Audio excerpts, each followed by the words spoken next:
Howdy and welcome to the Bender Bunker with part 2 of our 1-year anniversary lesson video of Marty Stewart's B-Bender solo of the song Wait for the Morning. Now I did say part 2, so if you're just starting fresh here in part 2, you may want to go ahead and start with part 1. I recommend that.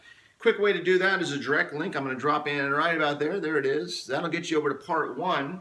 Now if you've already enjoyed part 1, you're ready for part 2, then you are indeed in the right place. And a couple things as we get rolling here in part 2. Like part 1, I encourage you to go ahead and view real quickly the live version that I posted a direct link to in the comment section below of a version they did in San Diego a while back, where you can really see what Marty's doing during the solo section. A couple of things you're going to notice now as we get to what I'm calling the second half of the solo.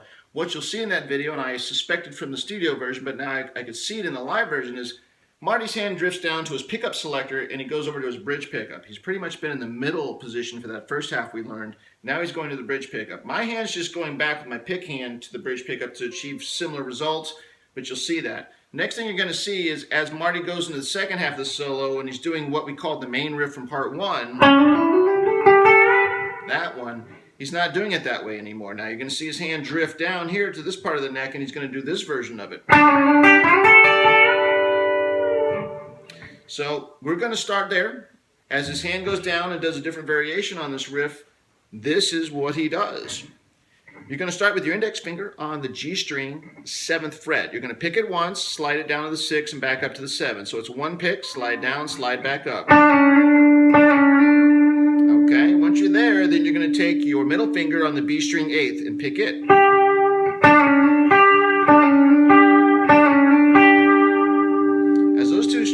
Your ring finger is going to look for something to do. It's going to go up to where it spent most of part 1 of this lesson. It's going to slide up on the G string to the 12th fret. So now we have,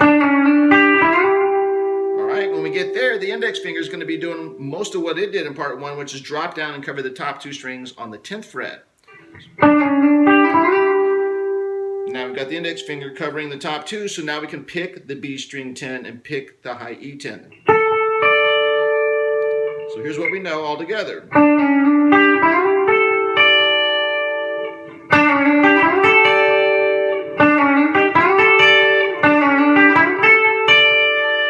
Alright, that's all ringing nicely for the key of G, which is what we're in. Again, this song is going to go G, F, C, back to G. We're still in the main part of G. So we've got here, it's time to bring the bender into play. So go ahead, we're going to do what we did on part 1. We're going to go ahead and pick the B string on the 10th, take the bender all the way up, halfway down, and then take it all the way up again and leave it there. Just like that. Okay, so we've got the bender fully engaged. We're going to keep it there, and we're going to do exactly what we learned in part 1, which is... Now I'll go over that quick because I went in detail in part 1, so here we go real quick in case you haven't seen that or forgot. You've got your bender fully engaged still. Your little finger, high E 12th, let it up, high E 10th with your index, hop over to G string on the 12th with your ring, back to the high E covered by your index on the 10th, and then go ahead and hit the B string 10th covered by your index, let it down, and then end up with your G string still covered on the 12th with your ring. It's a 6-note run. Alright, so all together.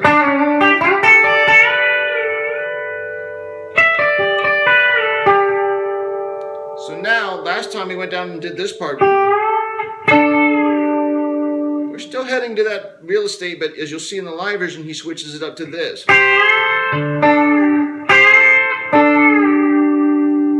So what it is, we come out of this. Still got the index covering the top 2 on the 10th. What we're going to do is we're going to take that index and let it now cover the top 2 on the 8th. When we get there, go ahead and down pick the top 2 strings, starting with the B string, and take the bender all the way up. Okay, when we get all the way up, we're going to do a switch on our finger position. We're going to go ahead and switch over now. I've got my ring finger on the B string 8th, and that allows my index finger to go to G string 7th. When I get the position in place, I now down pick the G string into the B string. Those two, I've kind of got my ring finger deadening the high E so it won't ring out. And now I can hit those two, the G and the B string together, and let it down. So it's up by down picking with your index finger, top 2 on the 8th. And switching over to the 8-7 position and down picking it letting it down.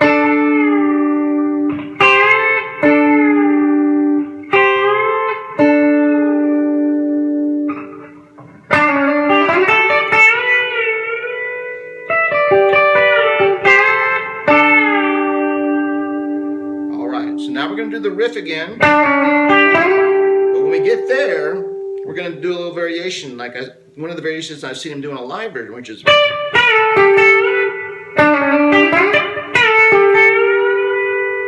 And to do that, it's everything you already know. Ring finger sliding up on the G string to the 12th.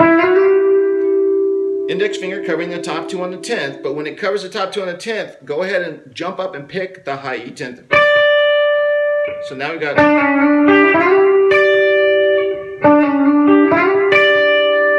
Now we're going to do the bender.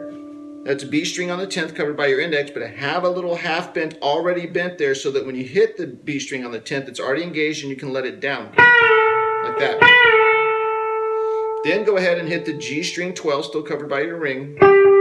Then back to the B string 10th with your index, take it all the way up.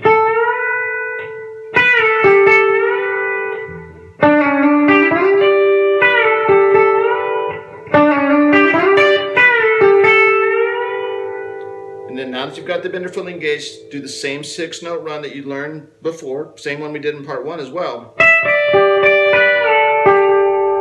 And then go ahead and drop down to the 8th fret, top 2 that we just learned. And then switch your position over to the 8-7, G string and B string, and down pick those 2 strings to let it down.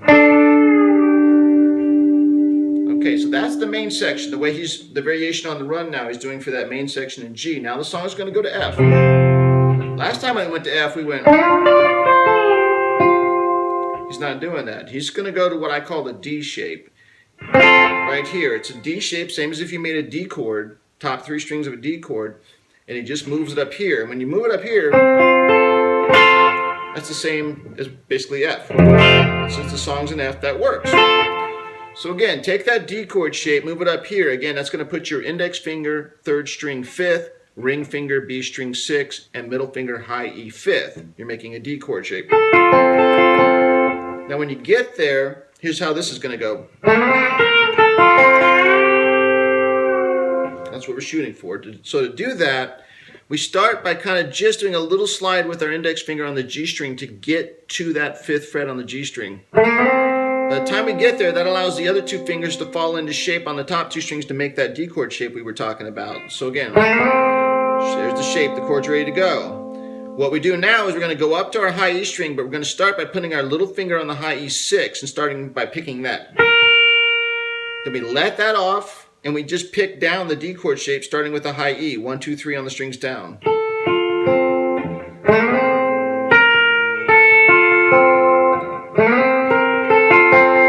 Just like that.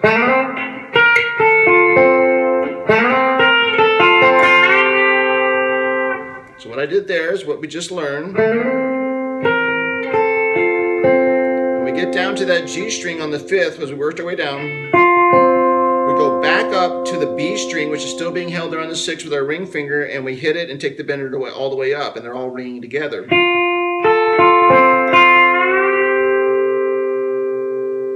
Alright, so that sounds like this.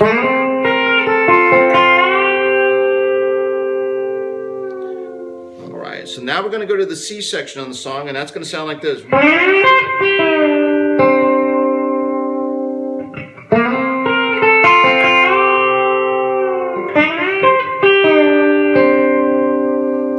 And so to do that, we just come out of the F section. Bender's starting to come down, right? Go ahead and take your index finger and just switch it ever so slightly to the B string next to it, right? It was on the G string. Now pick it over to the B string. And we're going to go ahead and pick the B string 6 once we get our index finger there. Pick it softly, so still a softer passage. Take the bender all the way up. When we get there, like last time in part 1, go ahead and take your your little finger for the high E 8th.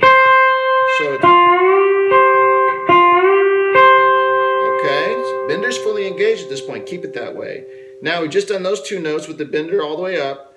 go ahead and sneak on down with your index finger, keeping the bender engaged. Index finger's covering the top 2 strings on the 3rd fret now, so go ahead and hit the high E 3rd with the index. Hit the B string on the 3rd with your index, and then let the bender down. And then end with the G string 5th with your ring.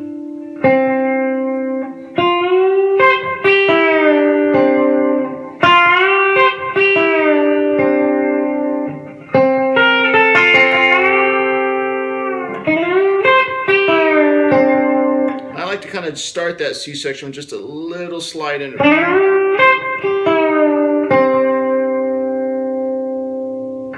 All right.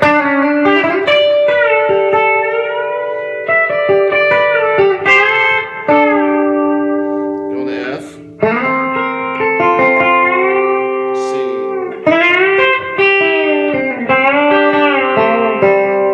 So then we go into the final G resolve section there. So we're coming out of C.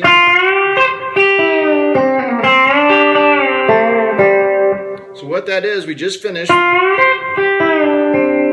which left our index finger on the B string 3rd fret. Now we're going to sneak it down to the B string 1st fret. When we get there, we're going to go ahead, hit that note, take the bender all the way up. Now, high E with our little finger on the 3rd. Go ahead and hit the B string first again, letting the bender down.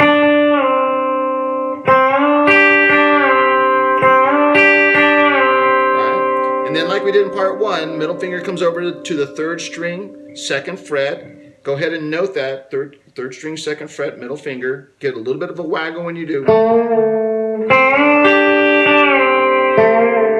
And then G string open.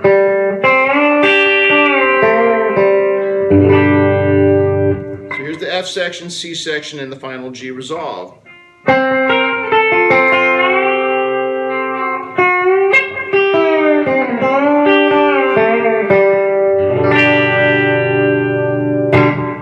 Note on this final G resolve thing, if you do the G string and then this note, the 2 we just did, you do those together. That's the drone that you're going to hear that he does in the beginning of the studio album, and I think he also is doing it on that live version, but that's how he's doing that.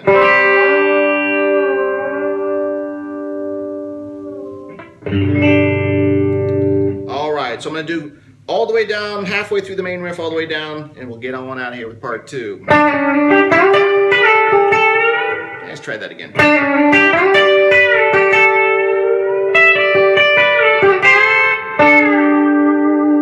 F, C,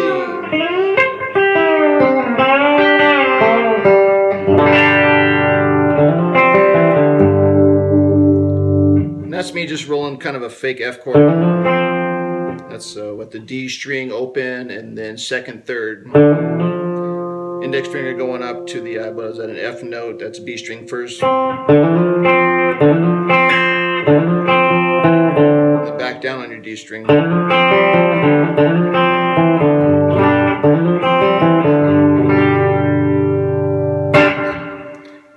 And there you have it, part 2. You've got all the parts you need. But again, you've got part 1, this is part 2, put them together. You've got all of my version, at least, of the Marty Stewart classic Bender solo section of Wait for the Morning here on the Bender Bunker's 1-year anniversary lesson video. Who knows what the next 12 months will bring? I don't know, but I do encourage you to subscribe so you don't miss anything. And that way you can keep abreast of everything we're going to throw out. I do have a lot of ideas for 2019, and I think it's going to be a lot of fun. Again, if you have other Bender fans, guitar player friends, Marty Stewart fans that might enjoy this, go ahead and share this video while you're thinking about it. Hit the like button if you enjoyed any part of this, if you would. And again, I'm going to just get on out of here the way we usually do with our motto here at the Bender Bunker. Say it with me if you know it. It is never too late to go on a bender, and I will see you next time. As always, thanks for watching.